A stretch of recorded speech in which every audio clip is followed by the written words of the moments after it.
semuanya. Perkenalkan, nama kakak Putu Dikanti Lestari, kakak dari Undiksa, program studi bimbingan konseling.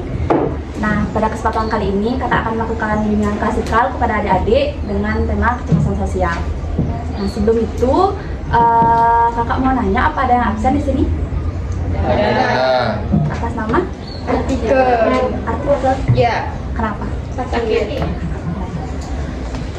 Sebelum mulai, mungkin ketua kelas dapat pimpin doa terlebih dahulu. Berdiri.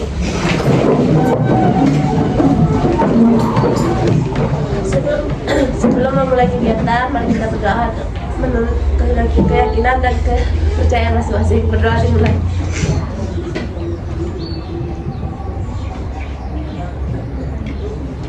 Berdoa selesai.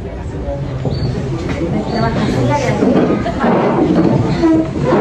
Nah, sebelumnya kakak mau menyampaikan adapun tujuannya di sini, yaitu yang dimana yang pertama kakak ingin kalian itu dapat memahami definisi dari kecemasan sosial beserta indikatornya. Yang kedua, kakak ingin kalian menggali dan mengelola kecemasan sosial pada diri kalian sendiri. Yang ketiga, kakak ingin kalian dapat menerapkan cara-cara mandiri dan teknik-teknik yang akan kakak sampaikan sebentar lagi. Baik.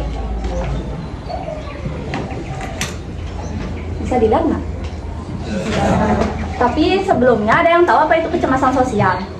Atau pernah dengar? Belum.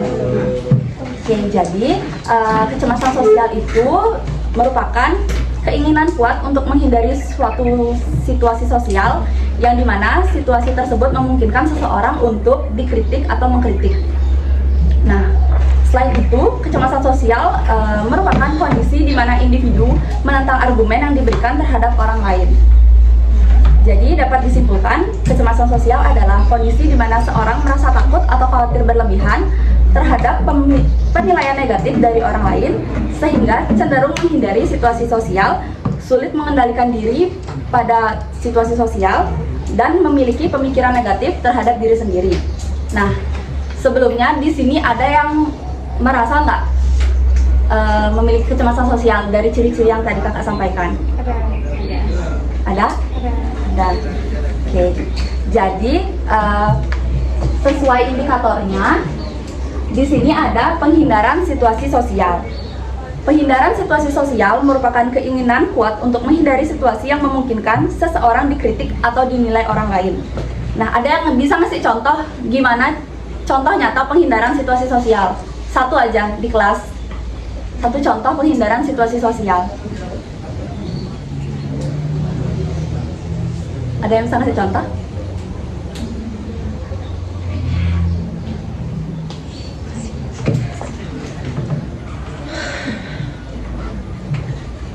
Ada yang bisa ngasih contoh? Ya, yang di pojok. Mengendalikan diri. Ah? Kesulitan mengendalikan diri. Ya, itu juga bisa ya. Nah, tapi lebih tepatnya pada penghindaran situasi sosial itu, contoh perilakunya itu seperti tidak berani presentasi di depan kelas. Ada yang nggak berani presentasi di depan kelas? Semuanya ya? Terus selanjutnya ada sering menolak ajakan untuk berdiskusi kelompok. Kayak kalian bikin kelompok, tapi dia tuh nggak mau ikut sama kalian, lebih milih menyendiri. Ada yang kayak gitu di sini? Ada. Nggak tahu, ada. Dan yang terakhir itu ada memilih duduk di pojokan sendiri. Amin. Yang duduk di pojokan ini kecemasan sosial.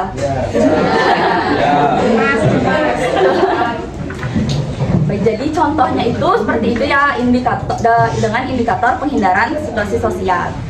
Nah, selanjutnya ada kesulitan mengendalikan diri, di mana definisinya itu hambatan dalam mengendalikan emosi atau perilaku yang bertentangan dengan tujuan.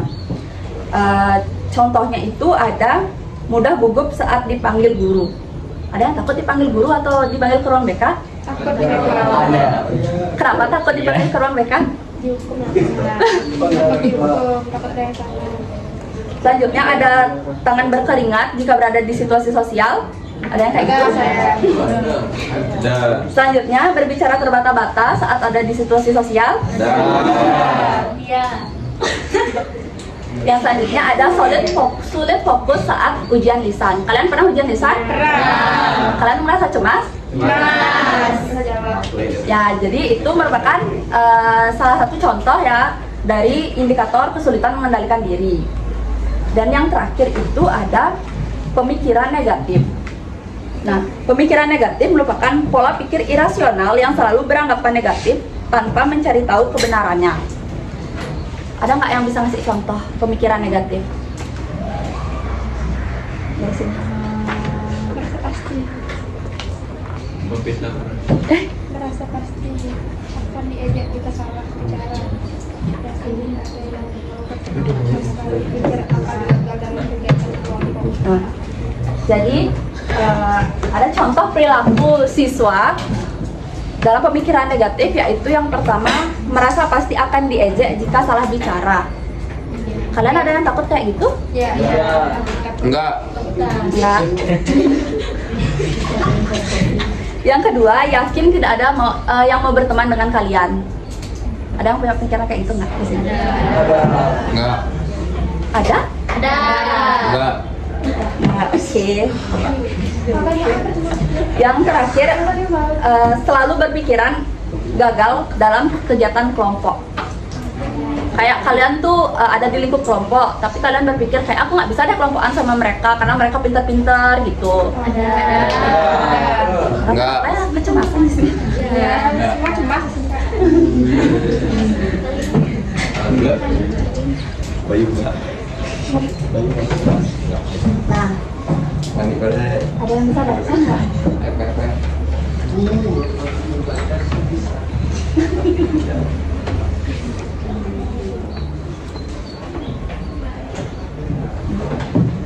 Siapa yang mau baca? Cara mengatasi kecemasan secara mandiri. Kamu mau baca? enggak. Sadari dan terima perasaan cemas sebagai hal yang wajar. 2. Latih keberanian secara bertahap, misal mulai berbicara di kelompok kecil. 3. Ubah pola pikir negatif dengan mencari bukti nyata. Apakah benar semua orang akan mentertawakan? 4. Latihan pernapasan untuk menenangkan diri sebelum menghadapi situasi sosial. 5. Catat pengalaman sosial harian, journaling untuk mengenali pola kecemasan dan kemajuan diri. Jadi itu beberapa cara mengatasi kecemasan secara mandiri. Nah, adik-adik yang memiliki kecemasan udah pernah kayak melakukan gimana sih kayak kalian mengatasi kecemasan kalian tuh? Ada yang pernah nggak? Kayak misalnya kalian punya pemikiran negatif, tidak bisa berteman dalam kelompok orang yang kayak pintar-pintar gitu. Kalian bisa nggak menepis pemikiran negatif itu? Bisa. Bisa. Gimana? Salah satu contohnya gimana? Gak usah dipikir. Itu benar. Yang lain ada nggak? Kayak misalnya aku bisa kok berteman sama mereka gitu. Percaya diri. Ada yang kayak gitu biasanya? Bodoh amat. Oke, jadi benar yang tadi dijelasin sama temannya. Adapun cara menghindari kecemasan itu ada yang pertama, sadari dan terima perasaan cemas sebagai hal yang wajar. Itu tuh wajar terjadi gitu loh, adik. Yang kedua, latih keberanian secara bertahap. Misalnya mulai berbicara di kelompok kecil. Nah, misalnya kayak tadi yang kakak bilang itu, kalian tuh harus berani gitu, walaupun teman-teman kalian tuh semua pintar-pintar di kelompok, tapi kalian harus berani gitu loh ngungkapin kayak pendapat kalian di sana tanpa takut salah gitu loh. Intinya yang lain juga jangan ada yang ngejudge ya temennya kalau emang agak kurang gitu. Yang kedua, ubah pola pemikiran negatif dengan mencari bukti nyata. Nah, seperti yang tadi, tidak ada yang mau berteman sama kalian. Misalnya kalian tuh ubah pemikiran kayak gitu. Misalnya emang semuanya nggak mau temenan sama aku, pasti ada yang mau temenan sama aku kayak gitu. Jangan sekali-sekali mempunyai pemikiran negatif karena itu sangat berdampak kepada diri kalian sendiri. Yang kedua yang selanjutnya ada latihan pernapasan untuk menenangkan diri sebelum menghadapi situasi sosial. Nah, jadi untuk contohnya ntar kakak langsung menjelaskan di counseling CBT teknik mindfulness.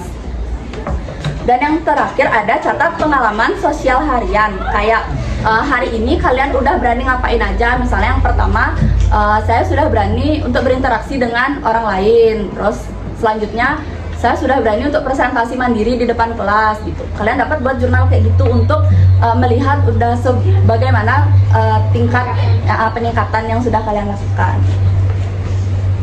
Selanjutnya ada counseling CBT dengan teknik mindfulness. Nah, CBT ini merupakan teknik baru dalam counseling, di mana CBT membantu mengubah pola pikir negatif menjadi lebih realistis dan positif, serta melatih perilaku adaptif. Kalian tahu perilaku adaptif? Perilaku menyimpang yang disebabkan dari pemikiran negatif kalian. Seperti kalian kayak tadi itu, kalian pikir nggak ada yang mau temenan sama kalian, jadi kalian lebih milih menyendiri gitu. Kalau kalian punya pemikiran yang lebih positif, kayak semuanya ini mau pasti berteman sama aku, jadinya perilaku kalian itu pasti bakal lebih kayak suka berteman dengan orang, tidak menyendiri kayak gitu. Nah, sedangkan mindfulness adalah teknik melatih fokus pada saat ini tanpa menghakimi pemikiran atau perasaan yang muncul. Jadi dapat ditarik kesimpulan, teknik ini itu berfokus pada nafas dan sensasi tubuh saat ini. Jadi teknik ini itu biasanya dilakuin kalau kalian mau berinteraksi sosial tapi takut, kalian dapat mengatur nafas kalian, misalnya pakai 3-3-3, tarik nafas 3 detik, tahan nafas 3 detik, buang nafas 3 detik. 1 jam. Selanjutnya ada sadari pikiran dan perasaan yang muncul, lalu biarkan berlalu tanpa penilaian. Seperti yang udah dibilang sama teman tadi, nggak usah dipikirin banget pemikiran itu, bawa enjoy aja. Yang terakhir ada terima diri sendiri dan kondisi saat ini dengan penuh kasih sayang.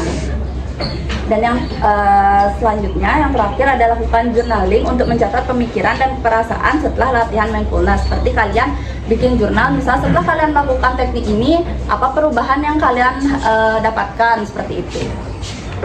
Bagaimana? Dapat dimengerti? Ngerti. Oke, selanjutnya kakak akan nyebarin kuesioner kepada adik-adik, nanti diisi.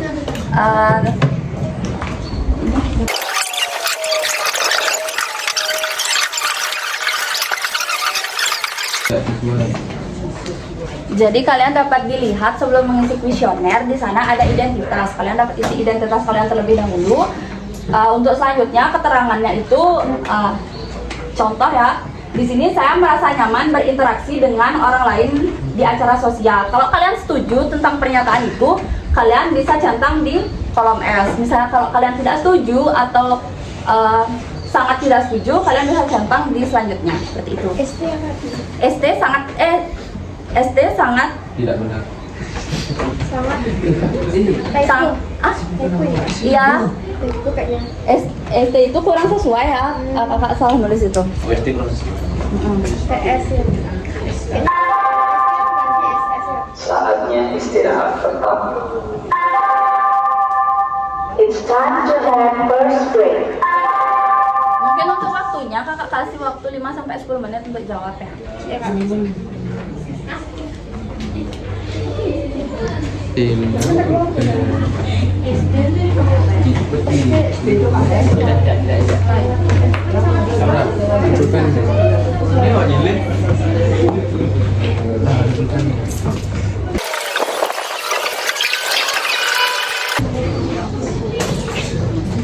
Baik, mungkin untuk kuesionernya bisa dikumpulkan dari belakang.